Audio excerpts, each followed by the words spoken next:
Olá pessoal, tudo bem com vocês? Eu sou o professor Fabiano e aqui no meu canal eu trago a discussão de questões de vestibular nas disciplinas de matemática e física. Caso você acompanhe esse tipo de conteúdo, fica o convite para você se inscrever aqui no canal e se você gostar do vídeo, deixa um joinha, sempre é um incentivo para a gente poder continuar postando esse tipo de conteúdo. Eu já agradeço antecipadamente o apoio. Bora para a questão? Questão 43. Sejam P e Q números reais positivos, tais que P é maior do que Q. É verdadeiro afirmar que... Aí vem uma afirmação diferente em cada alternativa, né? Então ele manda ali, ó. 2 menos P menor do que 2 menos Q, 2 menos P maior do que 2 menos Q, P mais Q sobre 2 menor que Q, P mais Q sobre 2 maior que P sobre 2 menor que Q sobre 2. Eu vou encaminhar essa resolução olhando para duas abordagens diferentes, digamos. Uma que talvez fosse a abordagem do aluno ali no contexto da prova, e uma outra que acaba sendo matematicamente um pouco mais robusta, um pouco mais coerente, que vão consistir no seguinte.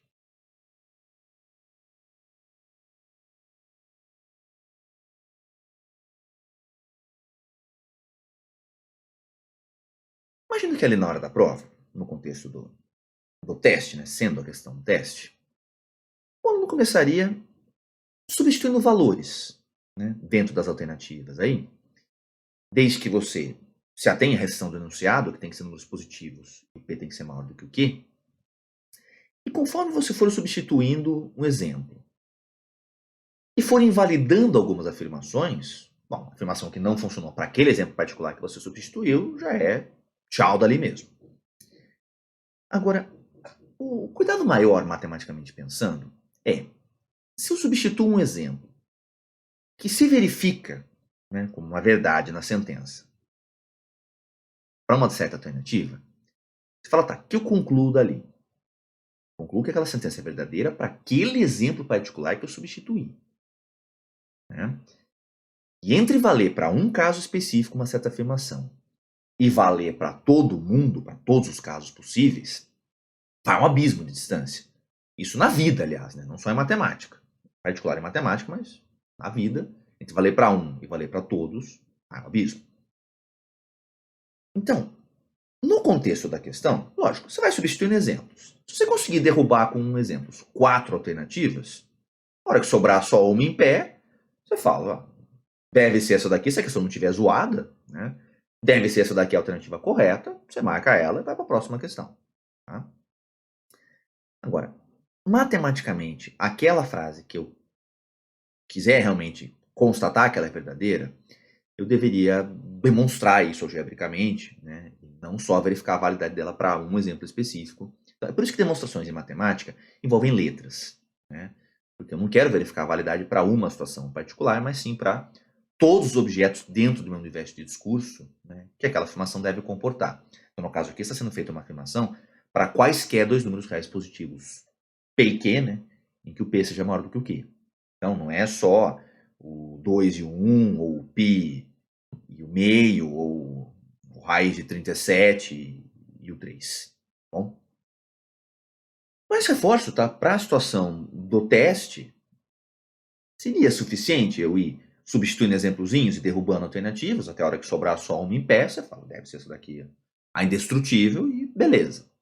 Aí depois a gente faz matematicamente uma abordagem um pouco mais rigorosa. Bom, vamos começar testando valores aqui.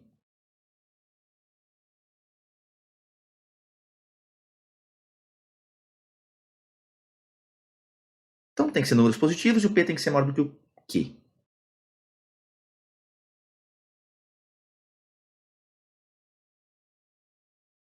Esse é o par de números mais besta que eu posso usar para testar aqui. 2 para o Pzinho e 1 para o Qzinho.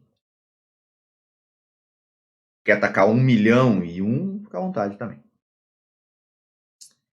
As alternativas A e B, eu consigo julgá-las meio que numa tacada só, porque ambas estabelecem uma comparação entre 2 menos P e 2 menos Q. Uma afirmando que é menor e a outra afirmando que é maior. Então,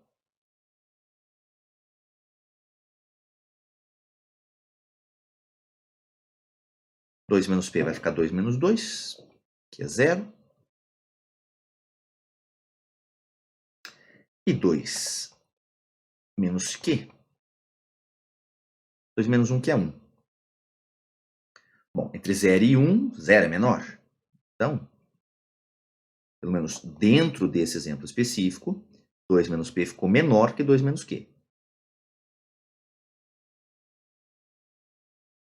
Isso garante que a alternativa A vai ser sempre verdade? Não, isso só garante que ela é válida para esse par de números.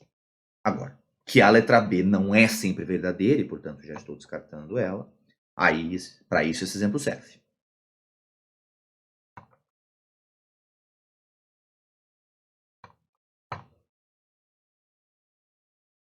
Agora, as alternativas C e D, que também vão sair numa tacada só aqui. Que ambas vão mexer com P mais Q sobre 2. Então,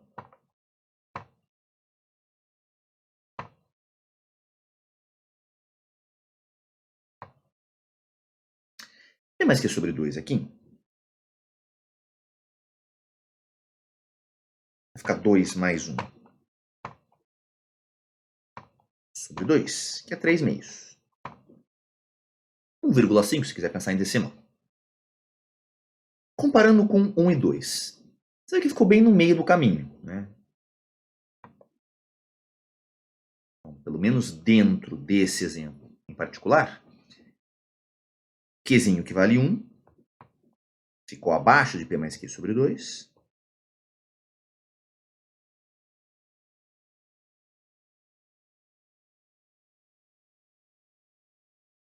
E esse, por sua vez, abaixo do P. Consequentemente, P mais Q sobre 2 ficaria menor do que Q, que é o que afirma a alternativa C? Não, ficou maior. Então, esse exemplo já descarta a alternativa C. E ficou menor do que P e não maior, então a alternativa D também já cai fora.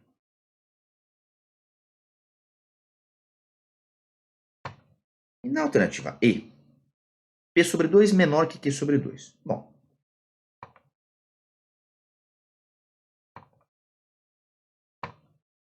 se P é 2, metade dele é 1. E Q sobre 2 vai ser 1 sobre 2, meio. Entre os dois, quem é menor? Meio é menor do que 1, né? Em outras palavras, nessa situação aqui, P sobre 2 ficou maior do que Q sobre 2 e não menor, como a alternativa E sugeria.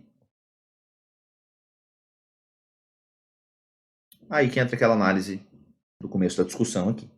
Se eu já derrubei 4 alternativas e uma delas permaneceu válida, pelo menos para esse exemplo aqui, que eu substituí, você fala, bom, se a questão não está zoada, né, quer dizer, se não vai ter algum contra-exemplo também para a alternativa A e nenhuma das afirmações seria verdadeira, essa que ficou em pé deve ser essa daí, a indestrutível, a inderrubável. Vamos da próxima, que é a alternativa A. E beleza, bora para a próxima questão. Agora, vamos fazer uma resolução matematicamente um pouco mais robusta. Não fique só dependendo de substituir exemplos. E para isso, eu vou recapitular brevemente, deixando no esqueminha aqui do lado já, como é o comportamento de inequações perante as 4 operações fundamentais, né? Soma, subtração, multiplicação e divisão. Se numa inequação eu somo nos dois membros o mesmo número, ou subtraio nos dois membros o mesmo número, somar ou subtrair nunca afeta sinal de desigualdade. Qualquer operação que você faça em uma inequação, toda atenção é para o sinal da inequação. Ele é carente de atenção, não adianta. Tá? Ele não é como sinal de igual. Nunca queira tratar a inequação como se fosse igualdade. Tá? Esse é o erro mais comum, inclusive, mais crasso, tá, em inequações. E como carente de atenção que é, cada operação que você faz, cada passagem que você mexe em uma inequação, você vai questionar se o sinal manteve ou inverteu. Jamais parte do pressuposto que ele vai se manter. Tá bom?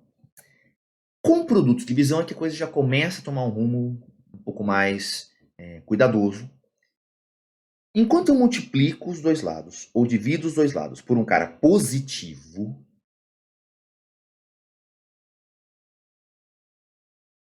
o sinal de inequação ainda se preserva.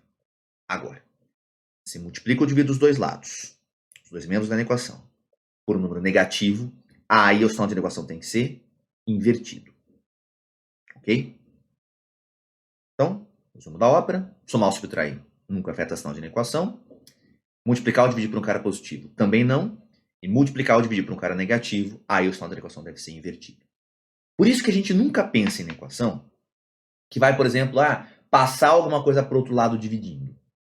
Porque se você só passar dividindo sem questionar a manutenção e inversão do sinal, muito provavelmente perdeu a questão, inclusive, naquela passagem.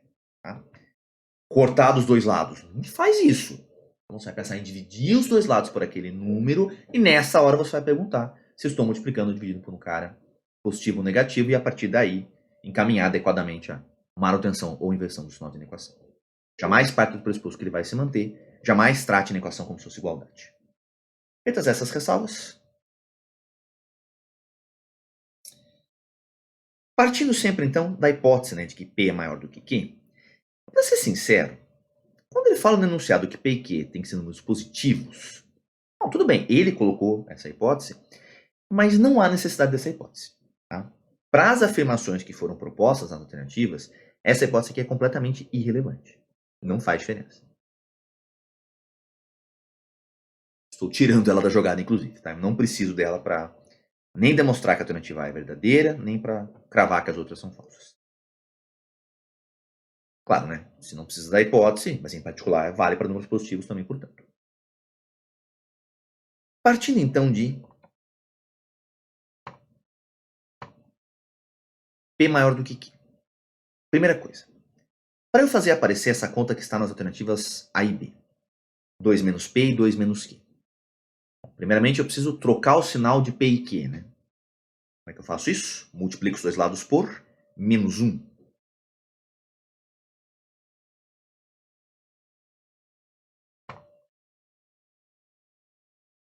Se multiplico ou divido os dois lados de uma equação por um cara negativo, o sinal de equação tem que ser invertido. Do tipo que inverte, do tipo que não mantém. E após essa inversão de sinal, é o que já começa a explicar a alternativa A. Portanto, eu precisaria agora fazer aparecer um 2 de cada lado. Bom, oficialmente eu faço isso somando 2 em ambos os membros. Não precisa ser o 2, né? Pode ser qualquer número real. O pi, 1 milhão, menos raiz cúbica de 37. Somar ou subtrair alguma coisa em ambos os membros de uma equação nunca afeta o seu sinal. Então aqui eu vou ficar com C menos P, C menos Q, e o sinal de equação foi mantido em relação ao que estava antes. Mas esse, por sua vez, invertido em relação ao ponto de partida. No caso particular em que o Czinho é 2, é o que está escrito na alternativa A. Claro que isso já automaticamente invalida a alternativa B. E para as outras três alternativas, aí tem que mexer com alguma coisa dividido por 2. Vamos fazer o seguinte, então. Mais uma vez tomando aquele P maior que aquele como ponto de partida, eu vou começar dividindo os dois membros por 2.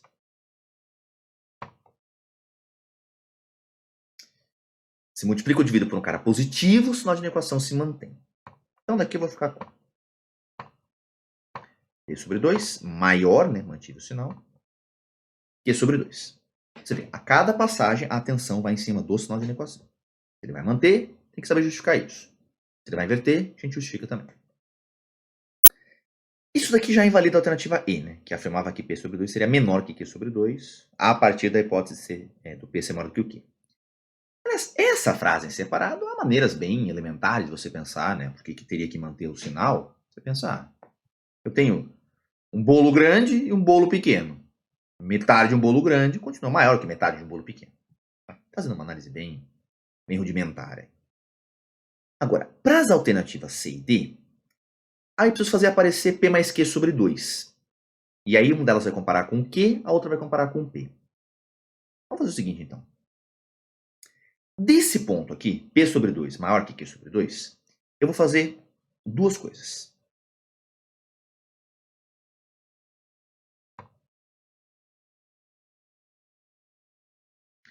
O que acontece se eu somar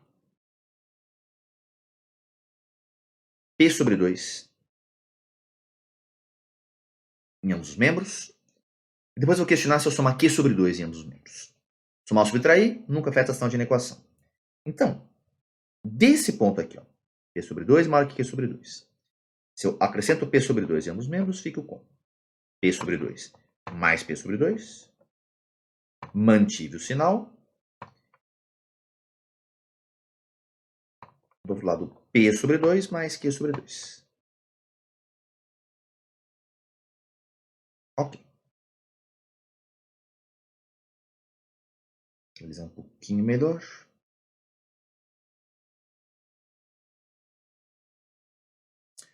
Agora, você vai somar P sobre 2 em ambos os membros. Eu somar Q sobre 2?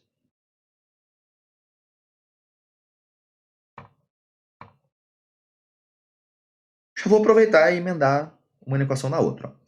Porque daí do lado esquerdo vai ficar P sobre 2 mais Q sobre 2, que é onde eu estou aqui, né?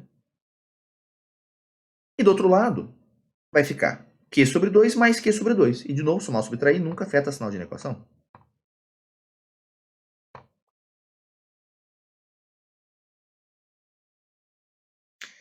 Isso aqui é equivalente a falar o quê? Metade mais metade do P é um P completo. Maior que P mais Q sobre 2.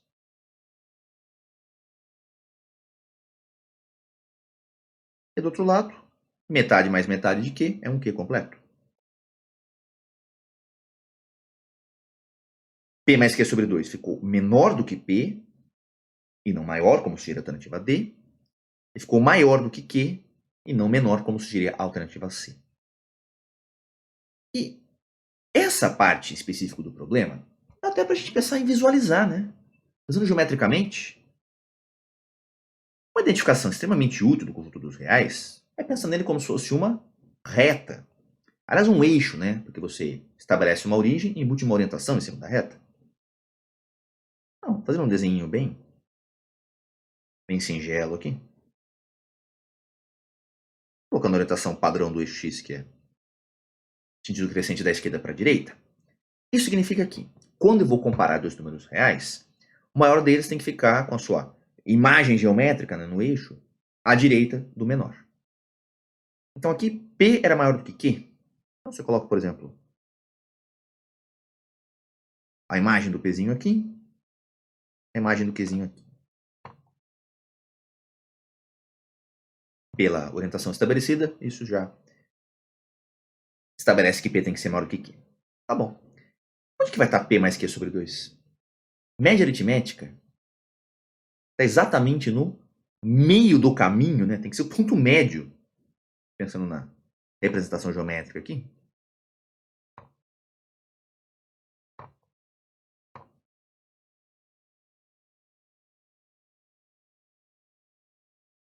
E como tal, ficou à direita do Qzinho, portanto maior que Qzinho, é o que está escrito aqui na segunda parte, na segunda metade da equação. E à esquerda de Pzinho, portanto menor do que Pzinho. Falar que P mais Q sobre 2 é menor que P, em outras palavras, falar que P é maior do que P mais Q sobre 2. Então, isso daí é visualizável, inclusive. E aqui eu tenho, né, uma justificativa um pouco mais formal, um pouco mais rigorosa, do porquê que a alternativa A é verdadeira e porquê que as demais são falsas, né? Os sinais das equações aí estão invertidos em relação ao que deveria ser a maneira adequada de eles se comportarem. Perfeito! Então, ficam aí duas resoluções. Uma questão que mexe claramente com inequação de primeiro grau, né? No caso, operações elementares em cima de uma inequação de primeiro grau, ou, falando em linguagem mais alto nível, relação de ordem, né? Maior ou menor, com números reais. Ok? Bom, pessoal, foi essa daí a discussão da questão. Se você gostou, peço para você deixar um joinha aí pro vídeo. E caso você acompanhe esse tipo de conteúdo, reforço o convite para você se inscrever aqui no canal. Tá bom? Um abraço e até a próxima questão.